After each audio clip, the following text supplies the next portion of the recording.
Aleluya.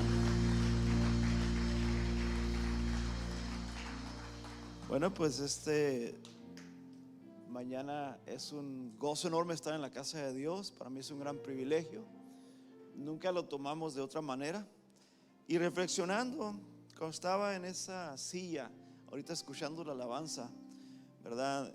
Qué hermoso es la palabra de Dios. Qué hermoso es estar en la presencia de Dios.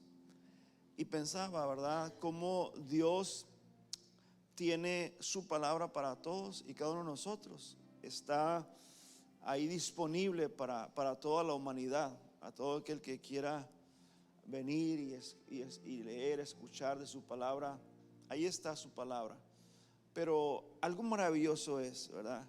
Esta mañana voy a hablar de un mensaje que creo que es para aquella persona que acaba de llegar, aquella persona que tiene poco tiempo, aquella persona que ya tiene muchos años. Lo maravilloso es que de la palabra de Dios, ¿verdad? El Espíritu de Dios habla a su espíritu y le da una palabra rema. Y esa es la que usted necesita esta mañana, la que yo necesito en esta mañana.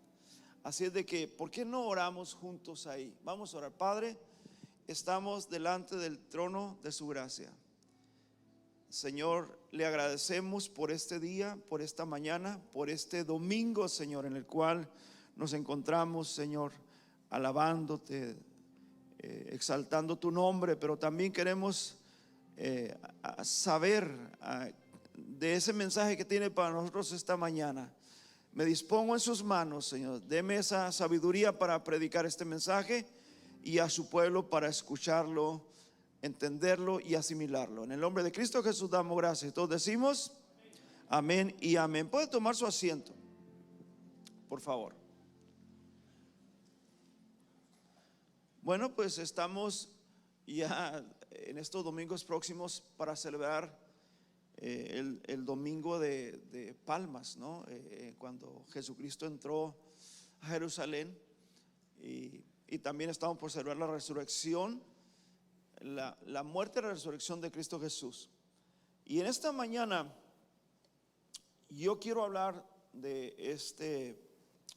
este tema un poco, ¿no? Vamos a hablar, la predicación se llama La iglesia y su llamado.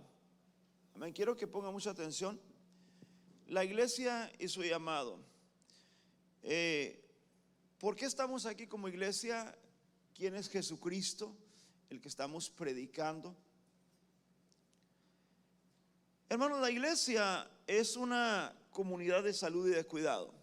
Tiene que ser eso. La iglesia tiene que ser una comunidad de salud y de cuidado, porque la iglesia fue llamada a ser una manifestación del amor divino para todo el mundo. Eso tiene que ser la iglesia. Y el apóstol Pedro un día hizo una pregunta, cuando dijo: algunas personas se han ido, y le dijo Jesús: ¿tú también te quieres ir? Él dijo: Señor, ¿a quién iremos? Le dijo: tú tienes palabras de vida eterna. Dijo: ¿a dónde vamos a ir, Señor? Si solamente tú tienes palabras de vida eterna. Ahora lo llevamos a la iglesia, y deberías decir la iglesia de esta manera: ¿a dónde iremos en busca de salud y plenitud humana y de salvación? ¿A dónde iremos? Yo dije ahorita que la iglesia es una comunidad de salud y de cuidado. La iglesia está llamada a ser una manifestación del amor divino de Dios. Entonces, si aplicamos las palabras de Pedro a nuestra vida, o en general a la iglesia, diríamos: Señor, ¿verdad? ¿A dónde iremos en busca de salud y de plenitud humana? ¿A dónde? Y de salvación. ¿Quién más puede darnos todo eso? La iglesia, hermanos, tiene una encomienda muy especial. La iglesia tiene la comienza de convertirse en un modelo de amor de Dios para todo el mundo. Es la encomienda. La iglesia tiene esa encomienda de convertirse en el modelo de amor de Dios para el mundo. Ahora, en la iglesia, ¿verdad? Cuando hablamos de la iglesia, estamos hablando de usted, la persona que está ahí a su lado, de cada uno de los que estamos aquí, los que conformamos la iglesia a través de los tiempos, en diferentes etapas, ¿verdad? La iglesia tiene esa encomienda, pero siendo, dice la Biblia, siendo muchos, somos un cuerpo y somos un cuerpo en Cristo Jesús. Y todos los miembros, ¿verdad? Unidos unos de los otros. Así dice el libro de Romanos. De manera, mi hermano, que si un miembro padece, debería ser esto de esta manera. Debería ser de esta manera. Si un miembro padece, todos los miembros se duelen con él o se duelan con él. Y si un miembro recibe honra, todos los miembros se gocen con la honra que recibe un miembro. De que ser así. Por eso dije ahorita que la iglesia tiene que ser ese modelo divino del amor de Dios. Pero tristemente, hermanos, podemos decir que hoy en día nos encontramos en medio de culturas que están muy lejos de promover esa salud y la plenitud humana de la que hablé al principio. Al contrario, las culturas tienden a ser, hay una palabra que es patógena. Las culturas tienden a ser patógenas. ¿Qué es patógeno? Enfermantes. Es lo que hacen muchas culturas hoy en día. ¿Cómo es esa cultura? Es una cultura de violencia, es una cultura de aislamiento, de soledad, es una cultura de carencias, de injusticias, de opresión del más fuerte por el más débil. Y estas culturas condicionan el porvenir de nuestros pueblos, especialmente en la vida familiar. Esto es lo que pasa, ¿verdad? Estamos viviendo en medio de esas culturas que, lejos de promover esa salud y esa plenitud, promueven ese tipo de cosas de las cuales he hablado.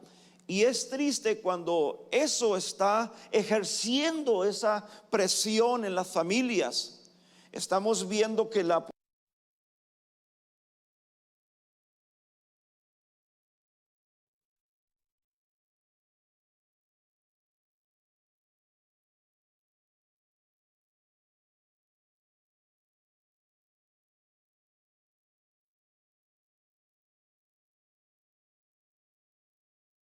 lo que vamos a ver, aprenderemos cómo la iglesia es una comunidad de salud y una comunidad sanadora.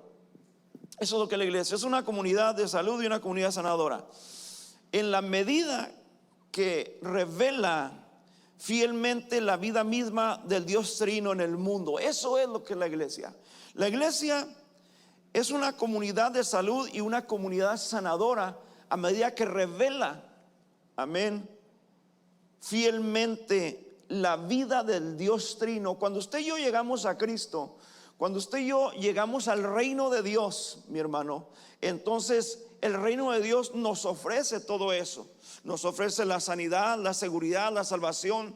Es el reino de Dios establecido, y es lo que la iglesia tiene que hacer: promover el reino de Dios. Para que venga esa sanidad a las personas. Estamos viviendo, repito, esos tiempos de violencia, esos tiempos de aislamiento, esos tiempos donde muchas personas viven pegados a una pastilla porque no pueden dormir, porque no tienen paz, porque, mi hermano, una vida de soledad para muchos jóvenes, para muchas mujeres, para muchos hombres. Una vida donde vemos la injusticia. Eso es lo que promueven las culturas hoy en día. Pues la iglesia tiene que promover, mi hermano, la palabra de Dios. La iglesia tiene que promover el reino de Dios, porque el reino de Dios es lo que trae todo eso. ¿Cuántos dicen amén en esta mañana? Si usted lo cree, denle un fuerte aplauso a Cristo en esta mañana. Entonces, estaremos diciendo que en su vida y obra la iglesia continúa desarrollándose o desarrollando el ministerio liberador, sanador y reconciliador de Jesús por medio de Cristo Jesús. Es el ministerio de liberar, sanar y reconciliar, porque estábamos Usted y yo estábamos retirados de Dios, sin Cristo. Entonces es el ministerio de la iglesia, es liberar.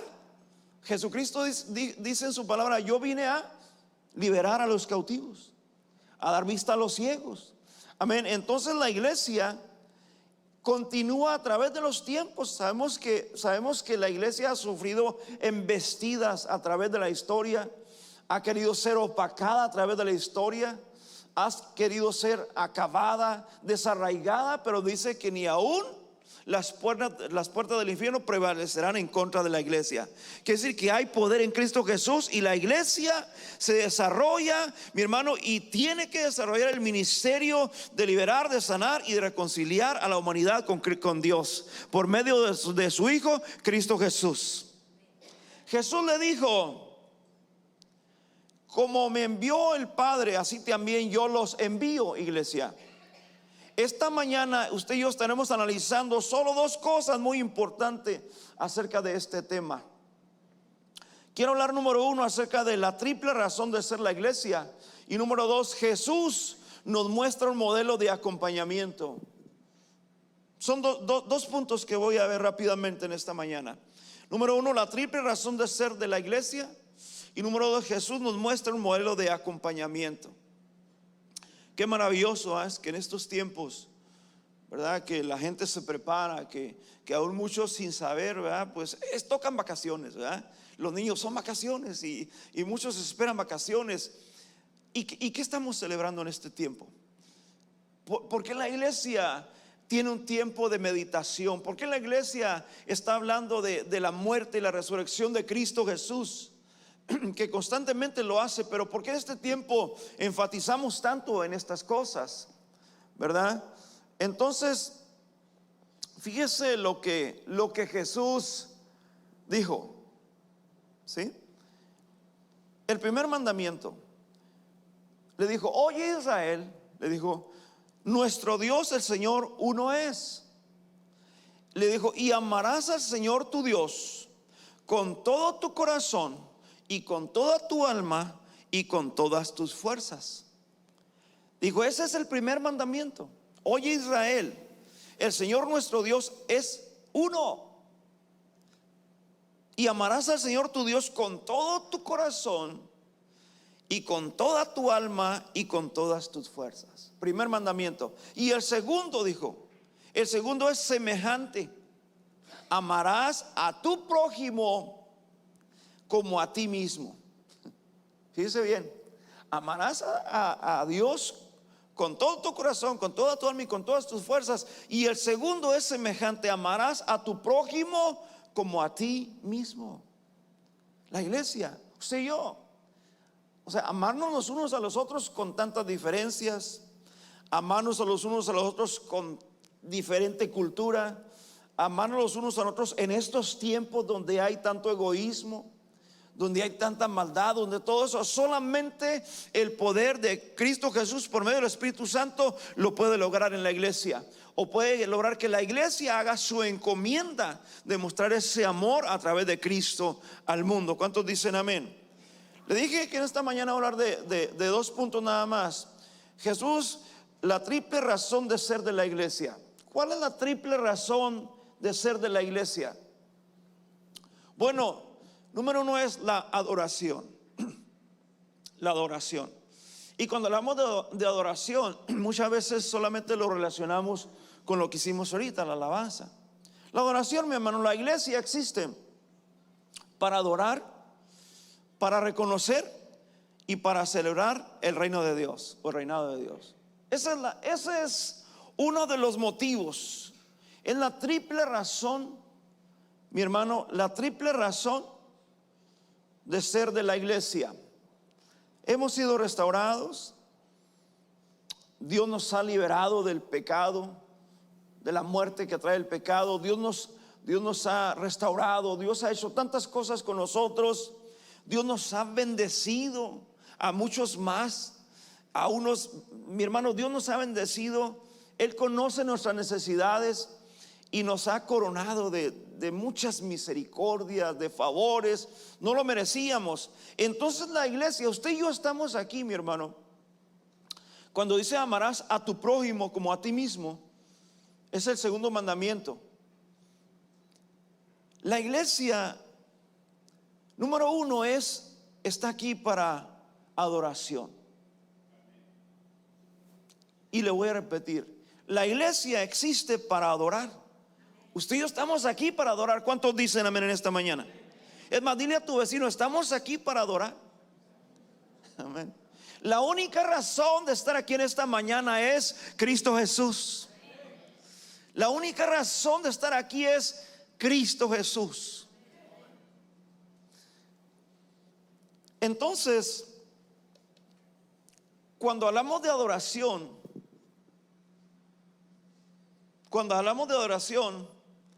adoración es más, escuchen esta mañana, hermano, más que un culto dominical. Sí, estamos aquí y me encantaron los cantos que cantaban los hermanos en esta mañana. Me gocé en la alabanza, me gocé en la adoración.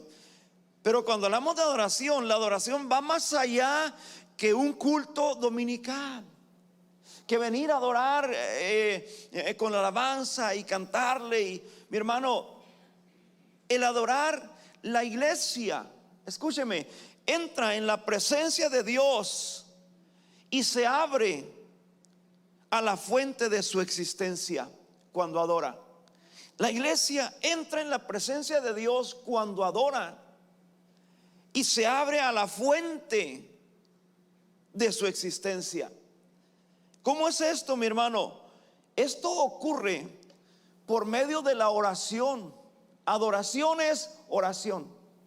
Esto ocurre por medio de la oración, ocurre por medio de la meditación, ocurre por medio de la lectura de la palabra, ocurre por el estudio de la palabra, ocurre por la proclamación de su evangelio. Cuando proclamamos el evangelio, cuando testificamos del poder de Cristo, estamos adorando a Dios. Ocurre por medio de la música, lo que vimos ahorita, y por el ejercicio de las demás disciplinas espirituales. Esto es adoración.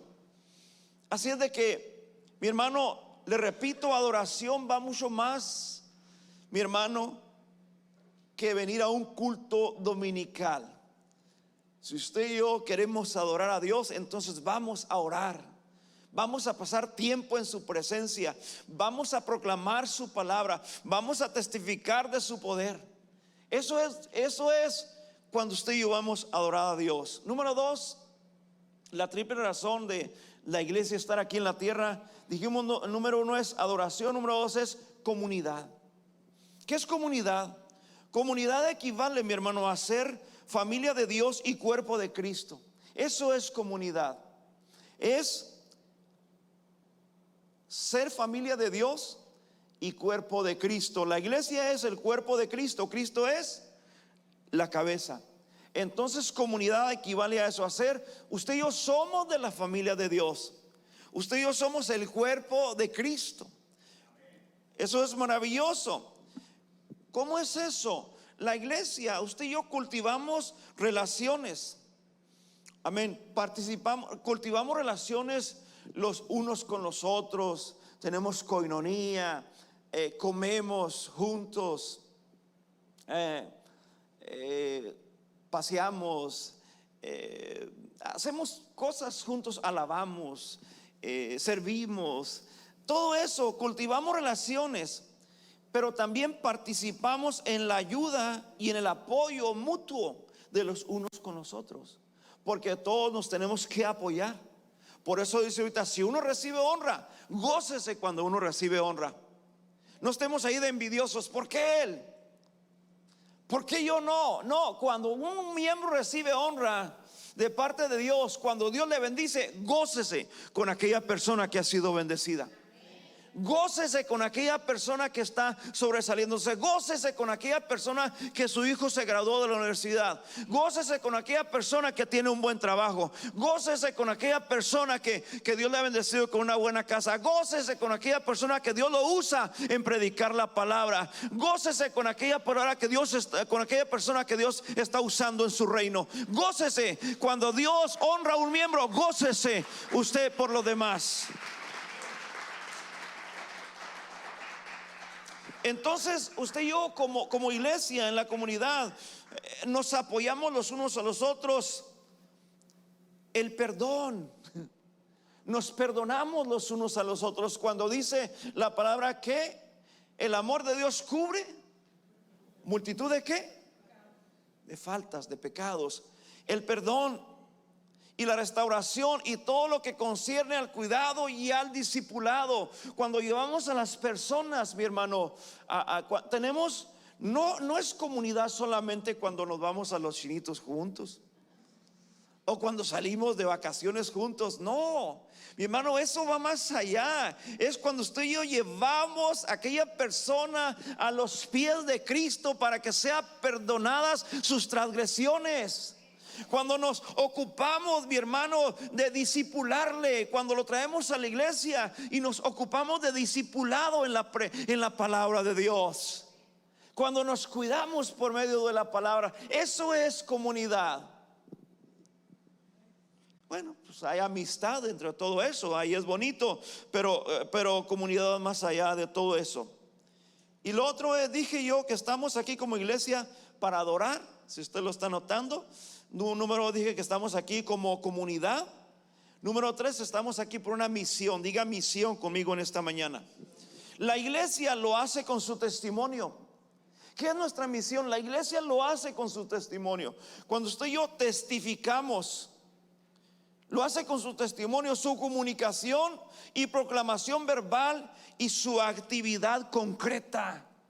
Eso es, mi hermano, la misión es la proclamación verbal. Usted y yo tenemos que hablar de la palabra de Dios, dar de gracia lo que de gracia hemos recibido. Eso es, mi hermano, la misión. Estamos aquí para proclamar el mensaje de Cristo, las buenas nuevas de Cristo Jesús a la humanidad. Amén, hermanos. Entonces, cuando usted y yo estamos en esa misión, la iglesia se compromete. Óyame bien, la iglesia se compromete en solidaridad con este mundo, mi hermano, que muchas veces nos rechaza, que muchas veces no quiere escucharnos, que muchas veces incluso se burla de la iglesia, ataca a la iglesia. Pero la iglesia se compromete en solidaridad, porque, mi hermano, cuando están los ojos vendados, nadie puede ver las cosas espirituales. Las cosas espirituales tienen que ser discernidas espiritualmente, y el que remueve la venda de los ojos se llama Cristo Jesús a través del Espíritu Santo. Entonces la iglesia se compromete en solidaridad con este mundo a que su Señor, ¿verdad? Su Señor, nuestro Señor, ama y participa en la tarea evangelizadora. Por eso dice: buscar el reino de Dios y su justicia, y todo lo demás viene por añadidura. Comprometámonos, mi hermano, a hacer la iglesia que establece el reino de Dios en las personas. Y Dios ama eso. Dios participa. Dios, mi hermano, cuando usted predica la palabra, Dios está en su palabra. Dios honra su palabra. A través del Espíritu Santo le da la sabiduría para que programe su palabra. La gente que lo escucha se convierte cuando está el poder del Espíritu Santo ahí, porque Dios ama y honra su palabra, porque es su palabra. Amén, hermanos. Y rápidamente me voy al punto número 2 que le dije. Estos eran sus puntos. El número 2 es: Jesús nos muestra un modelo de acompañamiento. Y aquí quiero enfatizar un poquito. Quizás las cosas que yo le dije ahorita usted ya las había escuchado, pero quiero hablarle acerca de Jesús, ¿verdad? Jesús, nuestro Señor Jesucristo, nuestro Salvador, nuestro Redentor, nuestro Libertador. Quiero hablar un poquito acerca de cómo está Jesús con la iglesia? ¿Cómo está Jesús con nosotros? ¿Cómo nos acompaña Jesús a nosotros? Y dice la palabra de Dios, no vaya para allá, los que están anotando, anótelo, léalo en casa. En Juan 10, 14 al 15 dice de la siguiente manera: yo soy el buen pastor. ¿Qué dice Jesús? Yo soy el buen pastor y conozco mis ovejas, y las mías me conocen. Fíjese bien, yo soy el buen pastor y conozco mis ovejas, y las mías me conocen. Dice, y pongo mi vida por mis ovejas. O sea, Él conoce sus ovejas. Las ovejas lo conocemos. Y luego dice, y añade, dice, y pongo mi vida por mis ovejas. Wow, qué maravilloso es eso. Y pongo mi vida por mis ovejas. Él puso su vida por nosotros. Él no escatimó, Él se humilló a lo sumo y puso su vida por nosotros. ¿Cuántos le dan gloria a Dios por eso en esta mañana? La iglesia se tendría que alegrar mucho. Dice, y pongo mi vida por mis ovejas. Y en Juan 14:6 dice, yo soy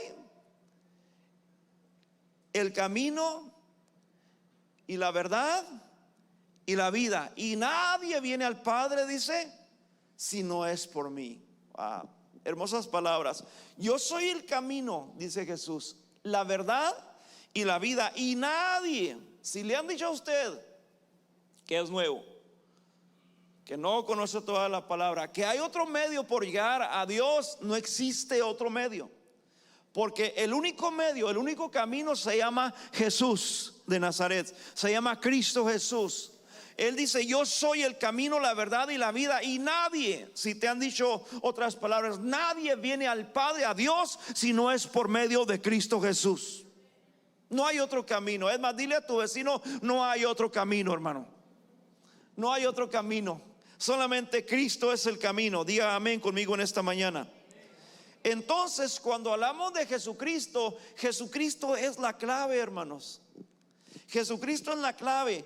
¿Para qué es la clave Jesucristo? Jesucristo es la clave para comprender el valor del acompañamiento pastoral. Dice, yo soy el pastor, yo soy el buen pastor.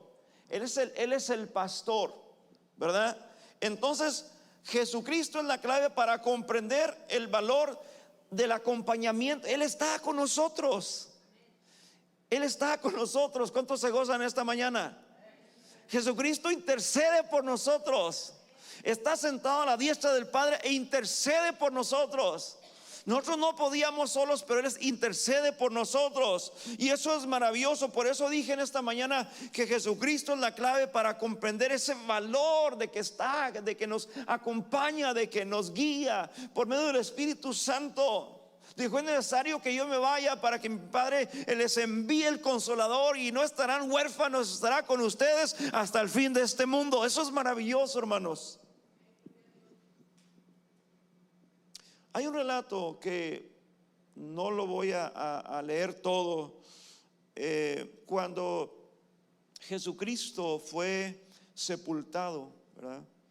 Cuando Jesucristo fue enterrado en esa tumba, ¿verdad? Pues imagínense los discípulos, la gente que había escuchado, aquel hombre que había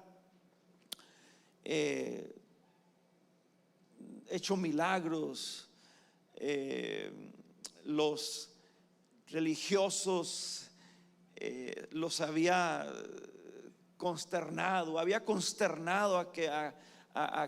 aquella parte de esa nación, mi hermano. Entonces lo crucifican y lo ponen en esa tumba, y de ahí se desprende este relato del que voy a hablar un poco, de los caminantes de Emaús. Eran dos personas que iban caminando hacia Emaús, por eso se le llaman los caminantes de Emaús. Y mi hermano, había pasado todo eso, la crucifixión, cuando lo azotaron, todo aquello, y sus discípulos, pues, ¿qué estaría pasando por su mente, no? Y este relato está en Lucas 24, del versículo 13 al 35. Si usted lo quiere leer en casa, léalo en casa. Pero es un relato que se lo voy a parafrasear. Y van estos hombres, y este relato del cual les voy a hablar nos inspira y nos orienta para que usted y yo podamos identificar ciertos principios claves que van a dar sentido. Amén. Son guías confiables para nuestra práctica como cristianos, ¿verdad? Son principios claves, son guías, como le repito. Vamos a analizar un poco a los caminantes de Maús, qué sucedió con ellos, y vamos a ver cómo Jesús durante ese tiempo estuvo ahí, ¿verdad? Y Él está así con nosotros. Y vamos a ver, primero dice la Biblia,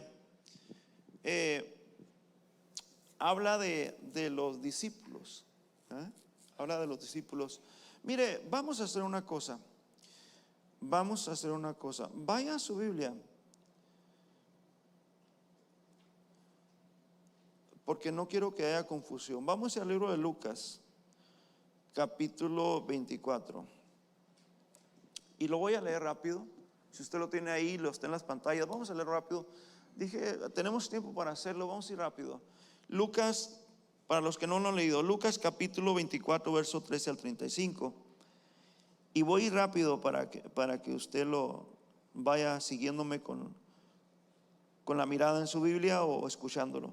Dice, y aquí dos de ellos iban el mismo día a una aldea llamada Emaús, que estaba a 60 estadios de Jerusalén. E iban hablando entre sí de todas aquellas cosas que habían acontecido. Lo que le dije ahorita. Sucedió que mientras hablaban y discutían entre sí, Jesús mismo se acercó y caminaba con ellos. Mas los ojos de ellos estaban velados para que no le conociesen, el desconocido. Y le dijo, ¿qué pláticas son estas que tenéis entre vosotros mientras camináis? ¿Y por qué estáis tristes?, le dijo.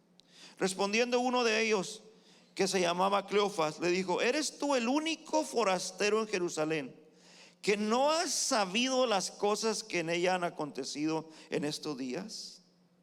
Entonces él le dijo, ¿qué cosas? Y ellos le dijeron, de Jesús Nazareno, que fue varón profeta, poderoso en obra y en palabra delante de Dios y de todo el pueblo, y cómo le entregaron los principales sacerdotes y nuestros gobernantes a sentencia de muerte y le crucificaron. Pero nosotros esperábamos que él era el que había de redimir a Israel. Y ahora, además de todo esto, hoy es ya el tercer día que esto ha acontecido. Aunque también nos ha asombrado unas mujeres de entre nosotros, las que antes del día fueron al sepulcro, y como no hallaron su cuerpo, vinieron diciendo que también habían visto visión de ángeles, quienes dijeron que él vive. Y fueron algunos de los nuestros al sepulcro y hallaron así como las mujeres habían dicho, pero a él no le vieron. Entonces él le dijo, oh insensatos y tardos de corazón para creer todo lo que los profetas han dicho. ¿No era necesario que el Cristo padeciera estas cosas y que entrara en su gloria? Y comenzando desde Moisés y siguiendo por todos los profetas, le declaraba en toda la escritura lo que de él decían. Llegaron a la aldea donde iban y él hizo como que iba más lejos. Mas ellos lo obligaron a quedarse diciendo, quédate con nosotros, porque se hace tarde y el día ya ha declinado. Entró pues a quedarse con ellos. Y aconteció que estando sentado con ellos a la mesa, tomó el pan y lo bendijo, lo partió y les dio. Entonces les fueron abiertos los ojos y le reconocieron, mas él se desapareció de su vista. Y se decían uno al otro, ¿no ardía nuestro corazón en nosotros mientras nos hablaban en el camino y cuando nos abrían las escrituras? Levantándose en la misma hora volvieron a Jerusalén y hallaron a los 11 reunidos y a los que estaban con ellos, que decían, ha resucitado el Señor verdaderamente, ha aparecido a Simón. Entonces ellos contaban las cosas que les habían acontecido en el camino y cómo les habían reconocido a partir del pan. Amén. Quiero que pongamos atención en esto.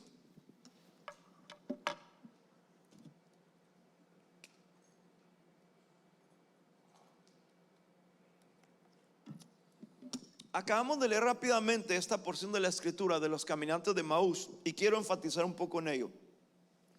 Esta parte de la escritura, hermanos, nos inspira y nos orienta para que encontremos esos puntos claves de cómo Jesucristo acompaña a la iglesia, cómo Jesucristo nos acompaña a nosotros, cómo Jesucristo está con nosotros a través de nuestro transitar en esta tierra. Y lo animo, porque muchos que hemos llegado aquí o llegaron aquí quizás tienen poco en la iglesia, aún no han escuchado hablar mucho de Jesús de esta manera. Y quizás muchos ya tienen años y los inspira a que sean como Jesucristo para los demás. Por eso dije yo que esta predicación iba a ser para los nuevos y también para los que tienen mucho tiempo ya en la iglesia. Primero vamos a hablar de los discípulos, aquellos hombres que aparecen en la escena. Estos discípulos, los caminantes de Emaús, ellos, mi hermano, tenían un sentimiento de pérdida, un sentimiento de derrota. Como muchos de nosotros llegamos a la iglesia, llegamos con sentimiento de pérdida. Quizá nuestra integridad, quizá pasamos por una situación difícil en nuestra familia. No sé qué es lo que pasa, pero muchos hemos llegado a la iglesia con un sentimiento de pérdida, un sentimiento de derrota. Cuando las cosas nos fallaron, cuando no había puertas abiertas, llegamos a la iglesia con un sentimiento como el que tenían los caminantes de Emaús. Ellos estaban perplejos, estaban algo confundidos, estaban frustrados por la duda. Habían visto todo aquello, su maestro había sido sepultado, había confusión en ellos y había temor y había ansiedad también. Estos hombres necesitaban reavivar la esperanza.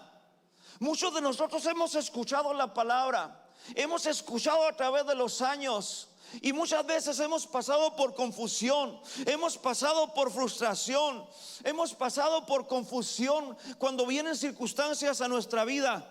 Estos hombres habían visto a Jesús, lo habían visto hacer milagros, se dieron cuenta que era el Hijo de Dios.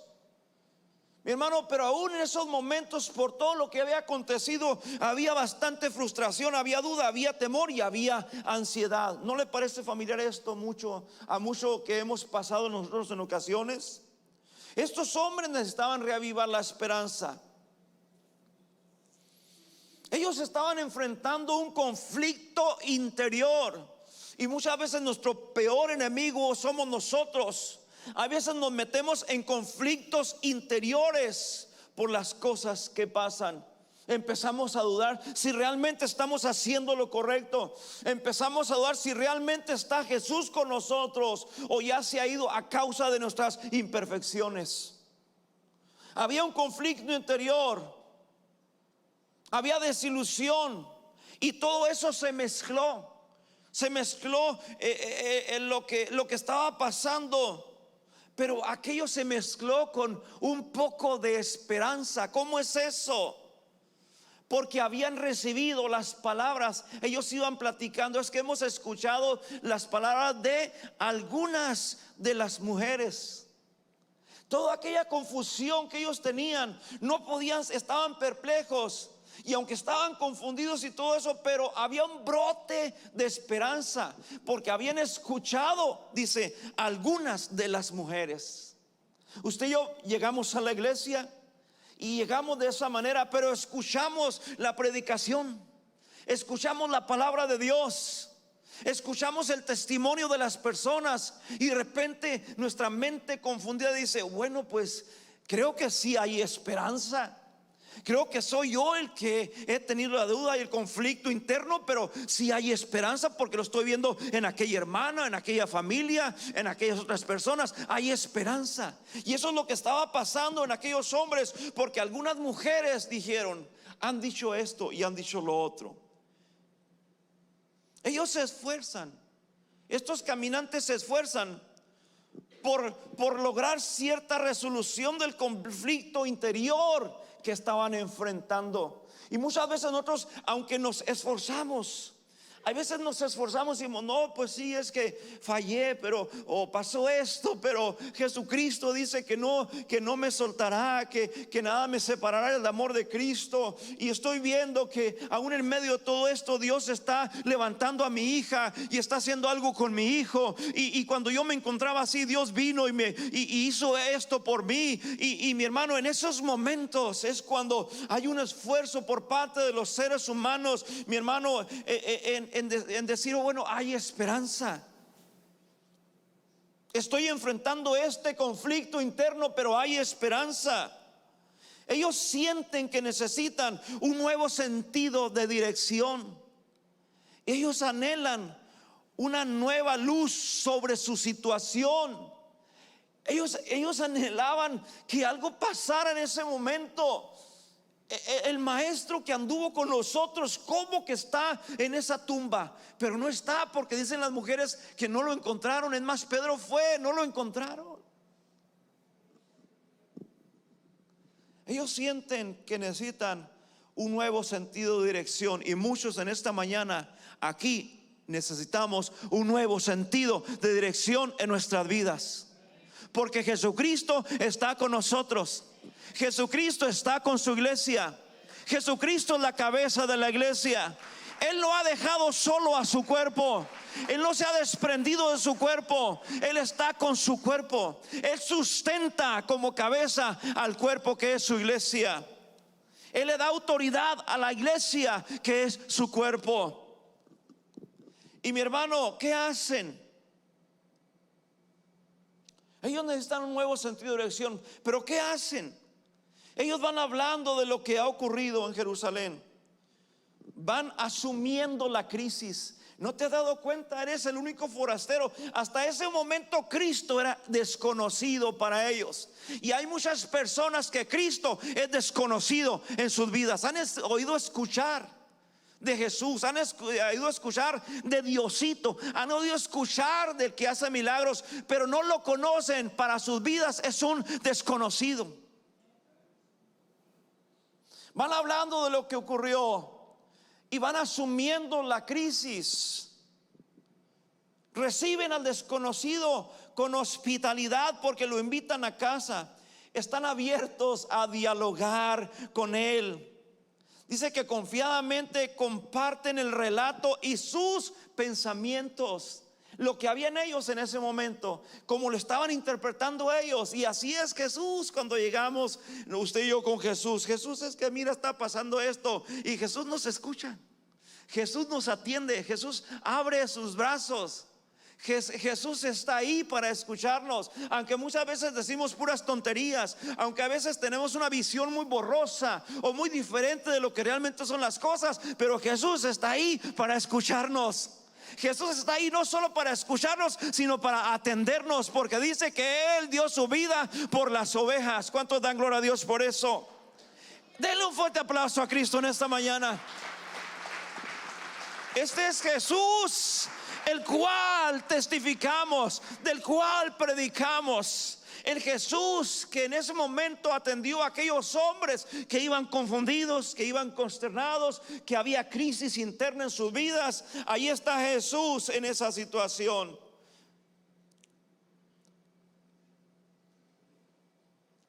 Los discípulos en camino a Emaús enfrentaban una gran pérdida.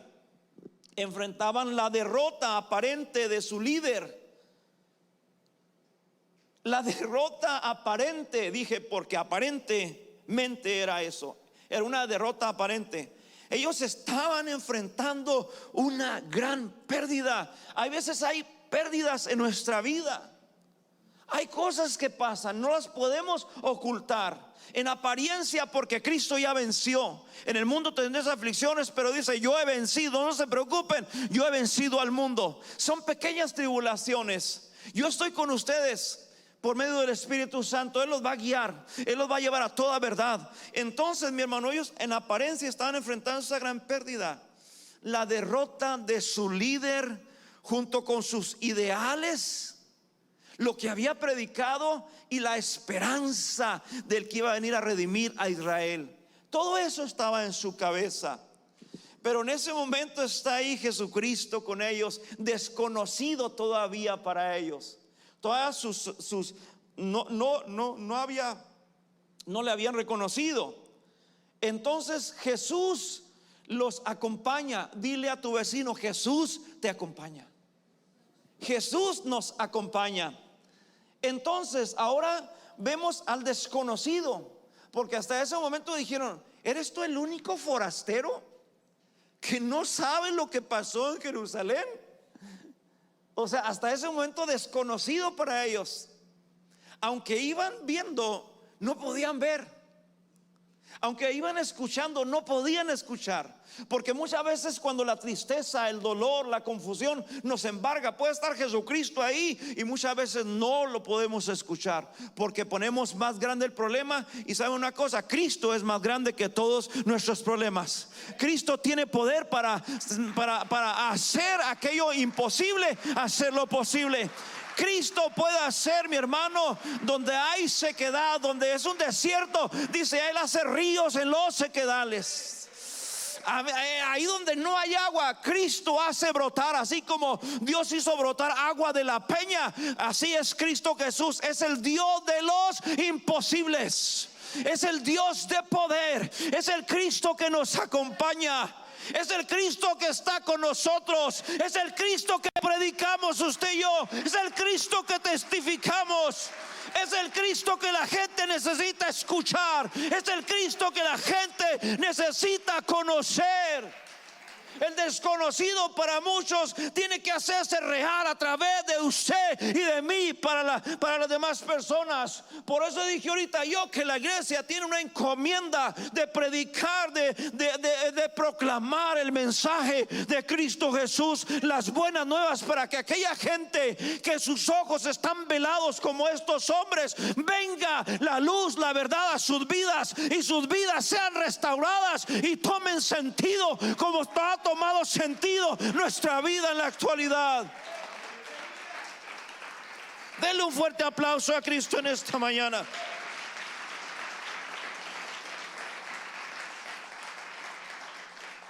Ahí estaba Jesús acompañándolos.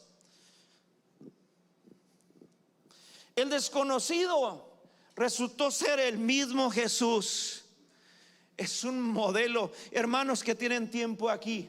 Esto nos enseña que Jesús es un modelo de acompañamiento, libertador y sanador. Y usted y yo nos tenemos que convertir en esos heraldos de la palabra. Aquellas personas que necesitan escuchar la palabra, necesitan que personas como usted y yo nos levantemos creyendo la palabra y estemos ahí para proclamar el evangelio, para decirles: hay esperanza. Ahí donde hay confusión, aquí hay esperanza. Ahí donde no puedes ver, Cristo puede hacer un milagro en tu vida. Aún de los que tienen tiempo y ha venido la desilusión o la esperanza. Vemos aquí cómo Él establece una relación con los caminantes. Camina con los discípulos a lo largo de su viaje y aprovecha para platicar con ellos y para convertirse verdaderamente en su prójimo. Por eso dice, segundo mandamiento: ama a tu prójimo. Él aprovecha ese momento en la vida de ellos donde hay confusión, donde hay desilusión, donde Él aprovecha para estar con ellos y para ser su prójimo. Muchos de nosotros necesitamos ser el prójimo de alguien, porque estamos viendo ahí afuera las cosas. Usted y yo, dile a tu vecino: tú necesitas amar a tu prójimo, porque es un mandamiento de Dios. A esa persona que quizá no te caiga bien, a esa persona que te ha fallado, esa persona que no quiere ver, a esa persona Cristo Jesús nos ha mandado que los amemos, porque son nuestros prójimos. ¿Cuántos dicen amén en esta mañana? Yo siento la presencia de Dios. Podemos usted y yo hablar de tres cosas muy importantes para nuestro propio ministerio como iglesia y como cristianos. Primero, Jesús se une a los discípulos, ahí donde ellos están, entra en su realidad, se vuelve su prójimo. No les dice de inmediato quién es Él. No llama la atención sobre las personas, porque aquí los importantes no somos nosotros. Usted y yo no tenemos que llegar presentándonos como los importantes. Lo importante es Cristo Jesús y su mensaje.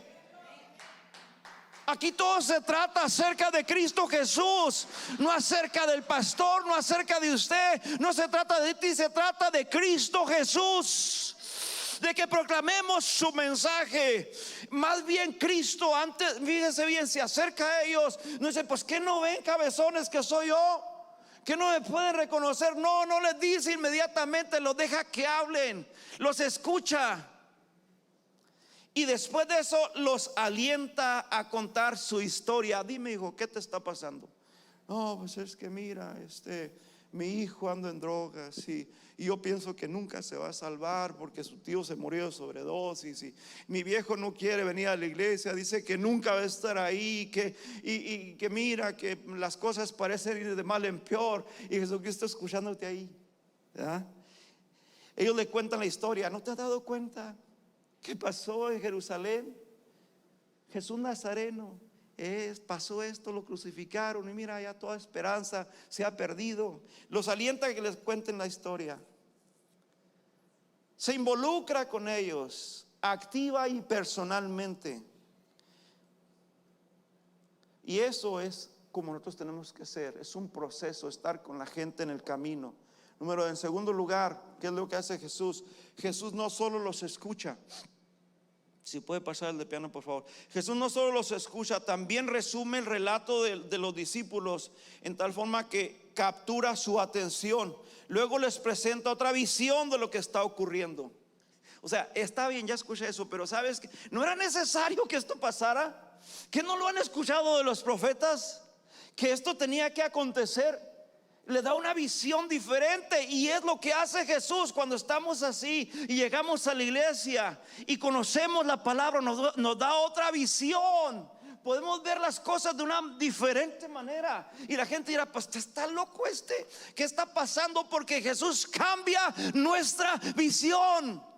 Jesús nos hace ver las cosas de una manera diferente. Antes usted y yo nos estábamos ahogando en un vaso con agua. Ahora sabemos que tenemos Cristo Jesús poderoso en nuestras vidas, y nuestra visión cambia acerca de lo que somos y quién es Cristo Jesús.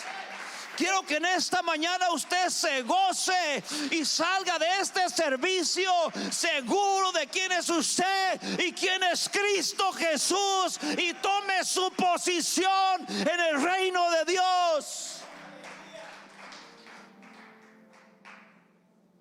Porque Jesús cambia nuestra visión. Este maestro y pastor les provee los recursos necesarios para una nueva comprensión de la salvación, algo de la historia y la visión bíblica. Y a través, déjeme decirle algo en esta mañana, ¿cómo le vamos a hacer y cómo cambia nuestra visión? Es escuchando y leyendo la palabra de Dios, porque dice su palabra: y la fe viene por el oír, y el oír por la palabra de Dios. Es lo que endereza nuestras vidas. Lo que cambia nuestra visión es la palabra de Dios establecida en su palabra por el poder del Espíritu Santo. Y tercero, rápidamente, mi hermano, Jesucristo, el que estaba con ellos,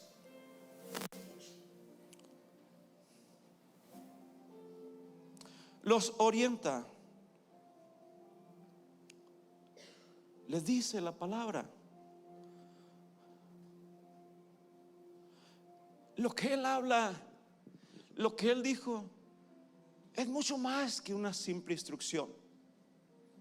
Lo que predicamos aquí en esta mañana es mucho más que una simple instrucción. Lo que usted lee en la Biblia es mucho más que una simple instrucción.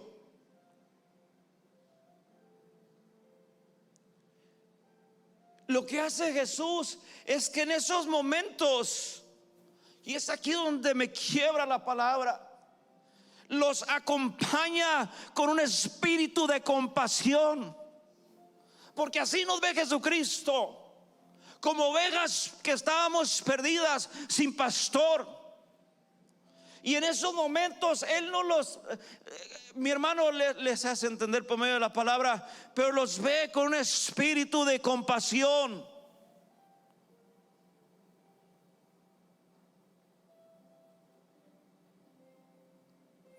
Y se solidariza con ellos en un clima de compañerismo respetuoso, que es lo que somos la iglesia. Que a pesar de nuestras diferencias, a pesar de todo, usted y yo nos vamos con respeto los unos a los otros y alabemos la obra que Dios ha hecho en unos y en otros. Y estamos en un proceso cada uno de nosotros, y Cristo no ha terminado con nosotros, y no somos perfectos, pero podemos respetarnos los unos a los otros. Porque la obra que Cristo comienza en nosotros, Él la termina. Y aunque estamos en proceso cada día en este camino, Dios nos va, mi hermano, a usted y a mí santificando, nos va puliendo, nos va dirigiendo en este proceso. Por eso es que la iglesia tiene que tener un compañerismo respetuoso. Respetemos nuestras diferencias, respetemos de dónde somos, de dónde llegamos, respetemos ciertas cosas, porque lo que nos une es el Espíritu Santo de Dios, y es lo que une a la iglesia. Jesucristo, escuche esto por favor, Él llegó con ellos, caminó con ellos, el desconocido para ellos hasta ese momento. Jesucristo no es un intruso. No es un intruso. Y esto es para usted nuevo en esta mañana. Esto es para usted que le han dicho ciertas cosas. Jesucristo no es un intruso. Jesucristo te da la libertad para que lo invites a su casa. Aquellos hombres, cuando lo escucharon, cuando supieron que Él, le dijeron: ven a nuestra casa porque ya se hace tarde. Jesucristo no quiere entrar a tu vida a fuerzas. El reino de Dios no es de esa manera. El reino de Dios es maravilloso. El reino de Dios, lo he dicho y se lo voy a repetir, el reino de Dios es salvación. El reino de Dios es restauración para ti, para tus hijos y para tu familia. El reino de Dios es dirección. El reino de Dios es sanidad. El reino de Dios es todo eso y mucho más, pero no es a fuerzas, porque Jesucristo no es un intruso. Jesucristo te da la libertad para que en esta mañana le invites a su casa, que es tu corazón, y le digas: Cristo, aquí estoy delante de tu presencia en esta mañana. Ven y cambia y haz todo eso que dice el pastor, que dice la palabra de Dios, porque yo te necesito, porque yo no quiero seguir caminando de esta manera, porque duele, porque hay confusión, porque tengo un conflicto interno y yo quiero salir de esto. Si tu palabra me trae comprensión, entonces ven y entra a mi vida. Haz lo que tengas que hacer en mi vida.